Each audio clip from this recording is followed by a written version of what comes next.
Chris has done my job so well, giving all these wonderful introductions to all of our friends who come back and join us every year. So Connie is, as Dr. West said, one of the most brilliant minds in the country. She is the co-director and co-founder of what we call the Advancement Project, and she's based here in LA. Connie and I were starting to talk about this in the hallway before the conversation started tonight in this room. This notion, Connie, of the comparison and the contrast to young folk and their leadership then, and young folk and the challenge to their leadership today. Let's bring that conversation from the hallway inside and ask you to start by comparing and contrasting young folk and leadership then and these young folk and leadership today, 50 years after SNCC. Tavis, thank you. And hi, everybody. How you doing? You okay? Listen, I wish I knew enough about you to be able to draw the right contrast, but I'm going to take a stab at it. I would love to hear from you how you think you are positioning yourselves for leadership, because I don't have the luxury and the privilege of hanging out with a lot of young folk. I'm in the jails and prisons, and so I see leadership from the street quite a bit. I see leadership from behind the walls quite a bit, and that leadership I understand. But you wonderful young folks, I don't get a chance to hang around like Tavis does with you. So just with that caveat, let me take a stab at it, and you can fill in the blanks a little bit later. I think Anthony has set up the historical arc for you very, very well. You got to understand, think about it. My family, I'm the great-granddaughter of slaves and slave owners, and great-great-granddaughter of Native Americans and Africans who first stopped in the Caribbean. So it's only been 4 generations. Think about that. My 4 great-grandparents that I knew of, they were 9, 11, 14, and 12, and they were freed from slavery. So they were born into slavery. And in 4 generations, it's only been 4 generations, so it has been and I know you're looking at me like I have a second head growing out of my shoulder, because it's just not something that's that close to what you're experiencing.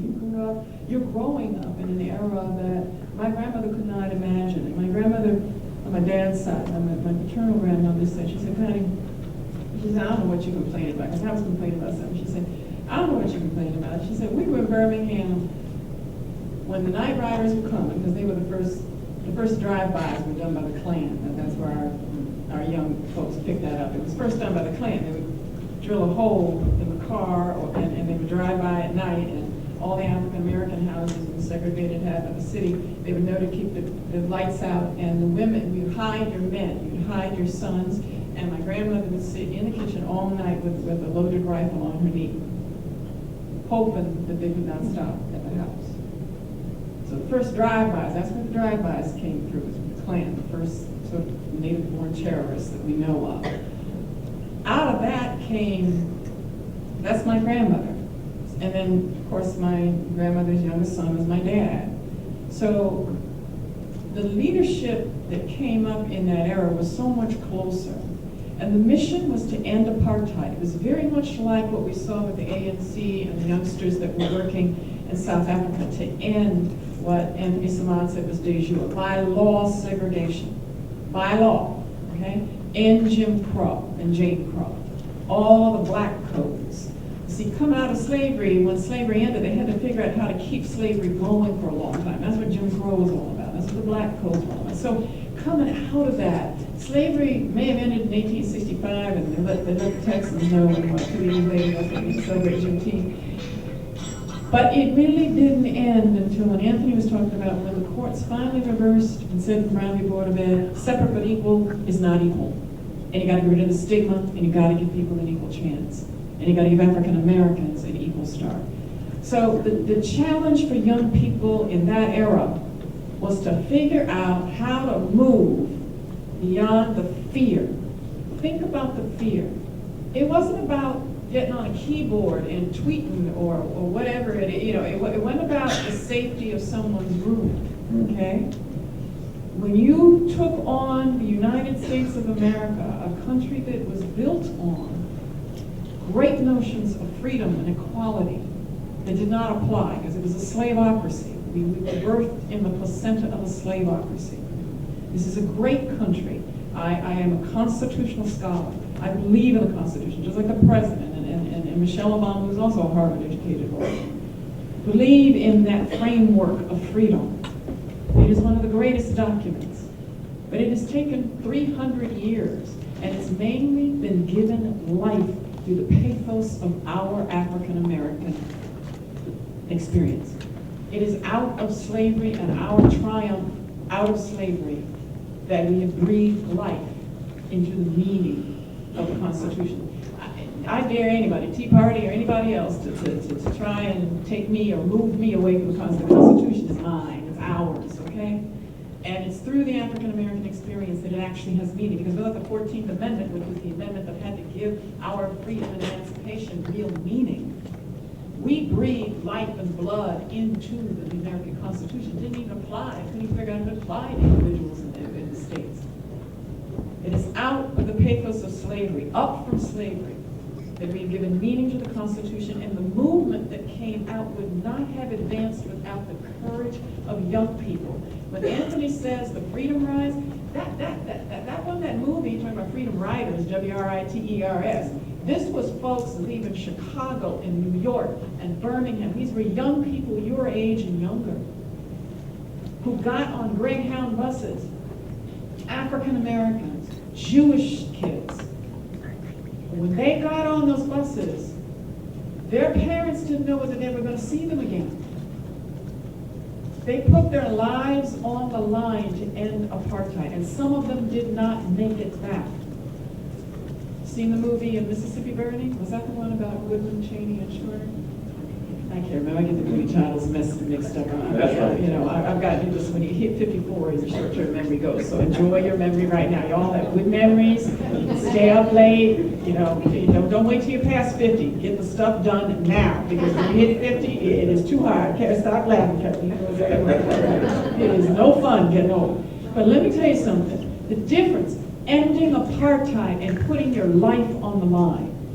The leadership today, Tavis, I can tell you right now, we would not have had Barack Obama if it weren't for you. Young people pushed the president into the White House.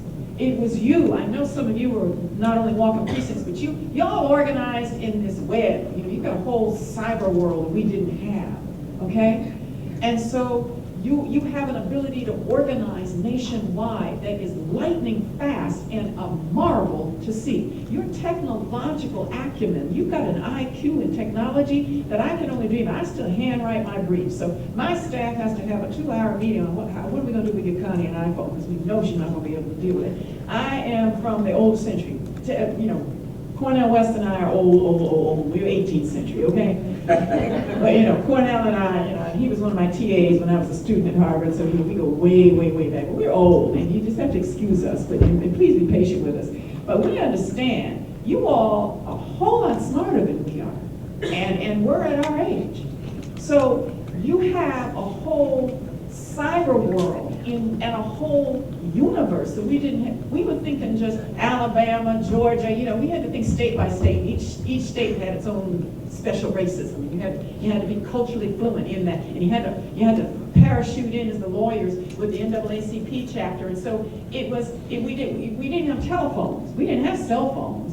I came up with rotary phones, and they didn't have those back then. You couldn't even use a payphone. When Thurgood Marshall landed in Birmingham, the local NAACP chapter had to make sure the Klan didn't greet him at the train station. They didn't have airplanes. They had to take the train and the bus, okay?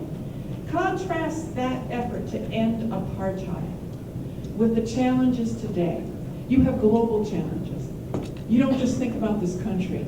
The youth leaders today think about the entire globe. Because you act locally, you think globally, you organize globally. You don't just act locally, you also organize globally. How many of you have done you've done things for the Haitian, the earthquake, and see, you think globally. So I think, Tavis, there's an incredible difference. The fight in some ways is more dangerous and less dangerous. The price the kids are willing to pay. I think that you are coming to terms with the price you're willing to pay, the sacrifice you're willing to make. When we were fighting apartheid, and I was too young, I was 12 and Martin Luther King Jr. was assassinated the day before my birthday. But the half generation before me, they put their lives on the line and some of them lost their lives, okay? There are battles today where that same cost is paid. It's paid in our underclass communities. Some of you live there. And I know Travis, let me shut up. But it's so there are still arenas. And if you go overseas and work in those fronts, which are very connected to the battles at the underclass level here, because for me it's a compound poverty, race, immigration, it's all the folks who aren't at the table. And it's more than just African Americans.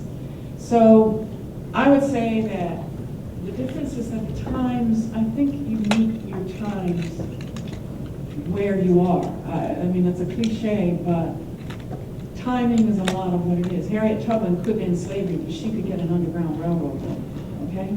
You do what your times can allow you to do. And some of us go beyond that and we die for it. And you have to sort of choose what sacrifice am I willing to make, and then craft your leadership to make that. When they sat down at those Woolworth counters, they could have been beaten to death. There were people beaten to death for challenging Jim Crow. And there were young people your age who died. And so you've got to ask yourselves, what price are you willing to pay? All of us need to make a sacrifice because we stand on the shoulders of people who died to make us free. All right,